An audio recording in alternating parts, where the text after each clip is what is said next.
Hello, Anomaly here, and welcome to another Mistweaver commentary video. Today we are continuing our adventures in Tome of Sargeras, and we'll be heading, or speaking about the Sisters of the Moon fight. So for me, this was a long one, so let's jump right in. So Sisters on Mythic really only adds a couple new mechanics, but for the most part, the biggest one is that whenever you change over from Umbra to whenever you go from light to dark, or I don't know what they're called, but whenever you cross over the line, there's a small explosion that goes off that deals damage and it stacks. So if you have three people go over, and you'll see like the blue icon on my UI right here, we had three people, well, four people cross over, we got four stacks. Every additional stack does more and more damage. For this fight, I also ran Spirit of the Crane. I also changed my UI, which you can tell from my last video, and did a bunch of things going into it. So this is probably one of the worst fights you'll see in a long time, or probably one of the worst fights you'll see from me, and which is pretty bad considering I'm not good to start with. So in general, the beginning of the fight, like any kind of mythic fight, he just does everything, does a lot more damage. So you're gonna, definitely want to run Refreshing Jade one on this fight. I think this is a perfect example for one, particularly if you can stay in melee as much as you can. I like Diffuse Magic as my defensive, particularly really for Lunar Beacon at the end, but all the damage that you'll get from the explosion is going to be magical. So if you see stacks getting high, pop it, and you can pretty much ignore yourself. So um, yeah, so for the most part, your mobility is going to be just kind of rolling. As soon as your group is called, we had one person calling all the groups, and just kind of keeping refreshing Jadewind, at least through this. This is mostly phase one. There's not too much going on. Incorporeal shot, and then the healing. Once the moon goes completely one color, the healing absorb that goes on, you'll have to heal through. So we'll talk about that in a couple seconds when it comes up. But yeah, so just keeping refreshing J1 on cooldown. Don't use Essence Font too much, particularly early, just because there's not a ton of damage. And here you'll see the healing absorb on everyone. What we ended up doing, as you can see on the left-hand side, every eclipse we used a different throughput cooldown to kind of heal up everybody. And I had the innervate on this fight um, from our one Boomkin. So I kind of used that essentially anytime I could. So yeah. So for the most part, it's just kind of healing people up, healing damage. Phase one, like I said, fairly simple. It's all about learning, kind of really learning the crossover mechanic in the fight. Here I do get Moonburn, so I kind of wait until things are cleared, another group is going, and then I clear. And I don't also cross right back over. That's basically how you kill people and get unneeded stacks. So essentially just wait until stacks get low, and then another group is called, and you can kind of move back over. Because every time you get a stack, it kind of resets. So here we go, heading into phase two. The big change here is instead of incorporeal shot, which you have to soak, there's now these glaive storms that go everywhere.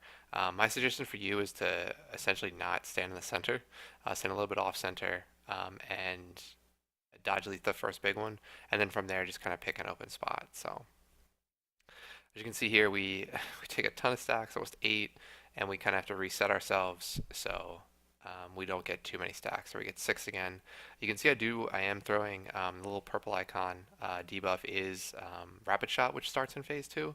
We're going to want to throw an Enveloping Mist on those targets just to keep those guys pretty much topped as much as possible. They're going to take a ton of damage, particularly at high shadow stacks, so definitely watch out for them.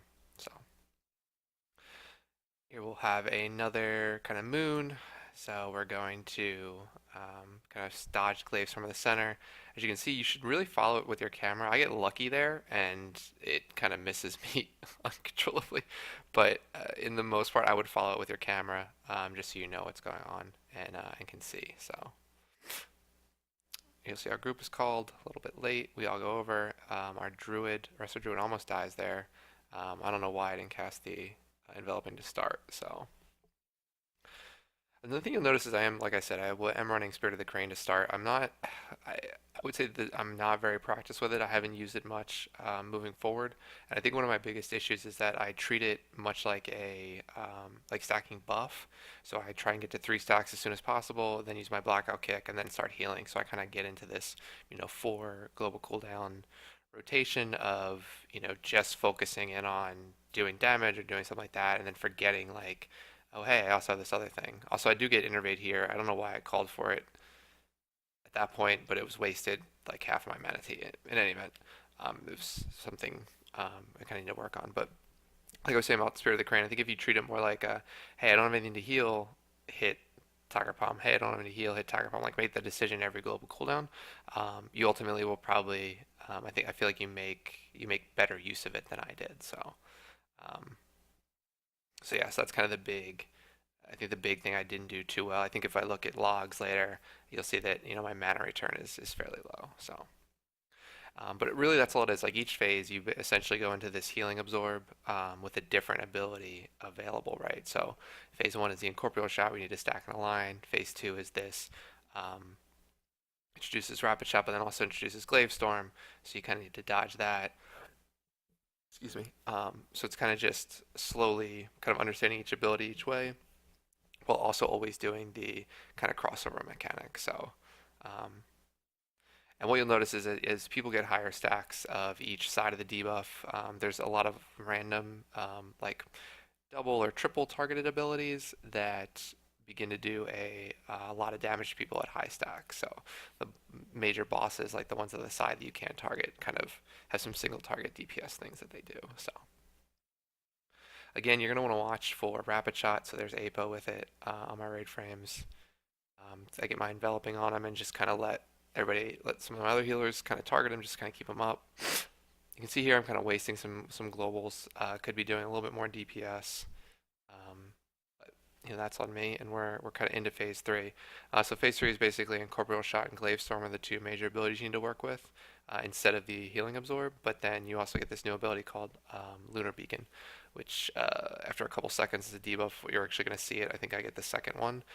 It's a debuff that essentially puts like void zones on the ground. You can see up at the top of the screen right now, the void zones. So um, here I end up getting it. I would pop a defensive as soon as you get it. There's a lot of healing that goes out at this point. Actually, I don't get it just yet. When do I get it? Anyway, I'll get it in a couple seconds and we'll talk about what happens. But basically, you want to stack up these void zones towards the edge of the room, just to give you most space because they do not go away, and there's normally 3 of them with each debuff application. So we're coming out to another, I believe, incorporeal shot and glaive storm combo. So just dodge the glaive storm, then get in line, um, and this is where I think you're still going to use your healing cooldowns, your throughput cooldowns to top people off. If you do end up getting hit by a single glaive, it's fine. The big glaive is honestly going to kill you at this point. So just kind of stay.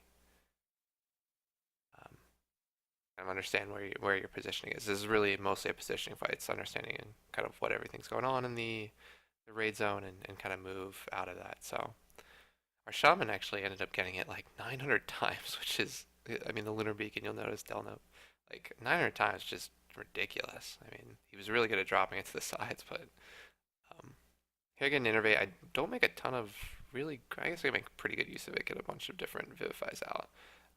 But here I get the Lunar Beacon, and what you'll notice is I don't actually pop a defensive. This is really bad. I take a ton of damage. There's a couple other people taking Moonbird damage I tried to heal, not myself. So I end up dying at about 18%.